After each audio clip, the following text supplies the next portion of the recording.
ہو چکا۔ اللہ اس گناہ کو نہیں بخشے گا کہ کسی کو اس کا شریک بنایا جائے، اور اس کے سوا اور گناہ جس کو چاہے معاف کر دے، اور جس نے اللہ کا شریک مقرر کیا اس نے بڑا بہتان باندھا۔ کیا تم نے ان لوگوں کو نہیں دیکھا جو اپنے آپ کو پاکیزہ کہتے ہیں؟ نہیں، بلکہ اللہ ہی جس کو چاہتا ہے پاکیزہ کرتا ہے، اور ان پر دھاگے برابر بھی ظلم نہیں ہوگا۔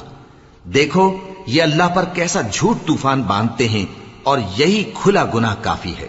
بھلا تم نے ان لوگوں کو نہیں دیکھا جن کو کتاب سے حصہ دیا گیا ہے کہ بتوں اور شیطان کو مانتے ہیں، اور کفار کے بارے میں کہتے ہیں کہ یہ لوگ مومنوں کی نسبت سیدھے رستے پر ہیں۔ یہی لوگ ہیں جن پر اللہ نے لعنت کی ہے، اور جس پر اللہ لعنت کرے تو تم اس کا کسی کو مددگار نہ پاؤ گے۔ کیا ان کے پاس بادشاہی کا کچھ حصہ ہے؟ اس صورت میں تو یہ لوگوں کو تل برابر بھی نہ دیں گے۔ یا جو اللہ نے لوگوں کو اپنے فضل سے